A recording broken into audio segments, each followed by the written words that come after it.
అదే RTV app వార్తల్ని క్షణాల్లో చదివే అవకాశం ఉంటుంది. ఒక న్యూస్ పేపర్, ఒక టెలివిజన్ ఛానల్ మీ చేతుల్లో ఎప్పుడూ ఉంటాయి. 50 రోజుల్లో ఎన్నికలకు వెళుతున్నటువంటి దశలో ఎవరైతే కొంతమంది తప్పు చేస్తున్నటువంటి అధికారులు కానీ, తప్పు చేస్తున్నటువంటి కొంతమంది ఉద్యోగస్తులు కానీ ఎవరైతే ఉన్నారో వాళ్ళందరూ కూడా అటువంటి తప్పులు చేసి చిక్కులు తెచ్చుకోవద్దని చెప్పి సవినీయంగా వాళ్ళకి మనవి చేసుకుంటూ ఉన్నా. ఎందుకంటే మొన్ననే నేను చూశాను, పాలకొల్లులో ఏదో డోక్రా ఆసరా అని పేరు చెప్పి ప్రతి డోక్రా గ్రూప్ నుంచి కూడా మెప్మా డోక్రా కలిసి ఆ మహిళలను తరలించడంలో ఏ రకంగా వాళ్ళ ఉద్యోగ విధుల్ని ఏ రకంగా వాళ్ళు దుర్వినియోగం చేశారు, అందుకు ఆ కమిషనర్ కానీ ఆ మెప్మా అధికారులు కానీ ఏ రకంగా సహకరించి తప్పులు చేశారో నేను మొన్న చూడడం జరిగింది.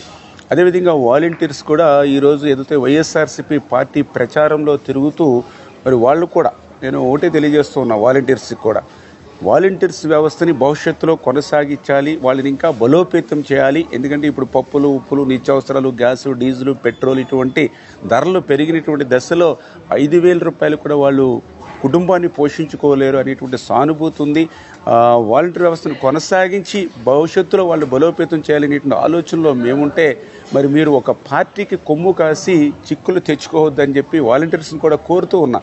ఎందుకంటే మీరు యువత చదువుకున్నటువంటి వాళ్ళు చేత ఈ రాష్ట్రం కోసం, ఈ రాష్ట్ర భవిష్యత్తు కోసం మనం పనిచేయాలి తప్ప ఏదో ఒక పార్టీకి పనిచేసి ఈ రాష్ట్రాన్ని మళ్ళీ 20 సంవత్సరాల పాటు వెనక్కి వెళ్ళేలాగా పనిచేయొద్దని చెప్పి వాలంటీర్స్ని కూడా కోరుతూ ఉన్నా. ఎందుకంటే మీకు ఇచ్చేటువంటి ఈ 5,000 రూపాయల జీతంలో నేను కట్టేటువంటి ట్యాక్స్ కూడా ఉంది. ఇప్పుడు వైఎస్ఆర్సీపీ పార్టీ ఎవరైతే ఉన్నారో వాళ్ళ దగ్గర నుంచే పన్నులు వసూలు చేసి ఆ పన్నుల మీద మీకు జీతాలు ఇవ్వట్లా.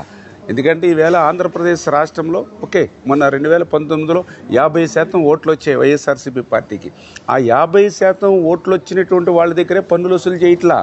40% ఓట్లు వచ్చిన తెలుగుదేశం పార్టీ దగ్గర, 7% ఓట్లు వచ్చినటువంటి జనసేన దగ్గర, మిగిలిన ప్రతిపక్షాలకు వచ్చినటువంటి 3%, అంటే ఇలా అందరి దగ్గర పన్నుల రూపంలో వసూలు చేసినటువంటి ప్రభుత్వ సొమ్ము నుంచే మీకు జీతాలు ఇస్తూ ఉన్నారు వాలంటీర్స్. చేత మీరు ప్రజల సంక్షేమం కోసం పనిచేయాలి, ప్రజల అభివృద్ధి కోసం పనిచేయాలి తప్ప దయవుంచి పార్టీ కోసం పనిచేసి రేపు మన భవిష్యత్తుని పాడు చేయొద్దు, ఆంధ్రప్రదేశ్ రాష్ట్ర భవిష్యత్తును పాడు చేయొద్దని వాలంటీర్స్కి కూడా సవినీయంగా మీ ద్వారా కూడా మనవి చేసుకుంటాం. ఇట్లా ఎవరైతే కొంతమంది తప్పులు చేసి అధికారాన్ని దుర్వినియోగం చేస్తూ, ఉద్యోగ విధుల్ని దుర్వినియోగం చేస్తూ ప్రజలు స్వేచ్ఛగా ఓటు హక్కు వినియోగించుకోకుండా అడ్డుపడుతున్నారో అటువంటి వారి మీద కూడా ఉన్నతాధికారులకు కూడా ఎప్పటికప్పుడు మేము కూడా కంప్లైంట్స్ చేయడం జరుగుతుంది. వీడియోస్ కోసం ఛానల్ ని సబ్స్క్రైబ్ చేయండి, లేటెస్ట్ అప్డేట్స్ కోసం వాట్సాప్ ఛానల్ ని ఫాలో చేయండి అండ్ లింక్ డిస్క్రిప్షన్ లో ఉంది.